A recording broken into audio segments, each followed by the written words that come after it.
ఇప్పుడు మేము ఎక్కడున్నానో తెలుసా? ఏడుపాయల వనదుర్గ భవానీమాత టెంపుల్లో అయితే ఉన్నామన్నమాట. టెంపుల్లో దర్శనం అయితే చాలా బాగా జరిగింది. దర్శనం అయ్యాక అయితే పూజారి గారు అయితే ఇలా పూలమాల ఇచ్చారనమాట. సో మేము అందుకే ఇక్కడ వేసుకున్నాం. ఇంతకీ మేము ఏడుపాయల ఎందుకు వచ్చామో తెలుసా? మా ఫ్యామిలీలోనే రిలేటివ్స్ది ఒక ఫంక్షన్ ఉండే అనమాట. అందుకే ఏడుపాయలకైతే రావడం జరిగింది. వెళ్ళే దారిలో అలా పూలు ఉంటే పూలు కూడా తీసుకున్నాను అనమాట. నేను హెయిర్ లీవ్ చేసుకున్నాను కాబట్టి పూలు ఎలా పెట్టుకోవాలో కూడా తెలియలేదు నాకైతే. ఇలా వెళ్తూ ఉంటే మంచిగా జ్యువెలరీ కూడా కనిపించాయి, బట్ అంత బాగాలేకుండే, సో తీసుకోలేదు. ఫంక్షన్కి అయితే వచ్చేసినాం. వచ్చేసరికి మంచిగా అందరు చికెన్ అయితే వడ్డించారనమాట. ఆ తర్వాత మా కజిన్స్తో అయితే మంచిగా గేమ్స్ ఆడుకొని ఎంజాయ్ చేసాం. మేము కూడా ఫుడ్ తినే టైం వచ్చేసింది.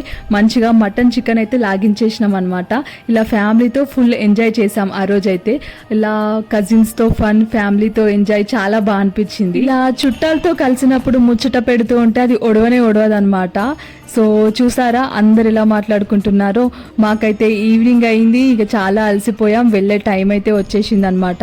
మా బాబాయ్ మా మామ అయితే స్ప్రైట్ తాగుతున్నారు, కానీ మందు తాగినట్టు అలా కిక్ వచ్చినట్టు అయితే యాక్ట్ చేస్తున్నారు అనమాట ఇక్కడ వాళ్ళు. సో తర్వాత అయితే వీళ్ళందరిగా ఫన్నీగా చాలా బాగా ఎంజాయ్ చేశారు.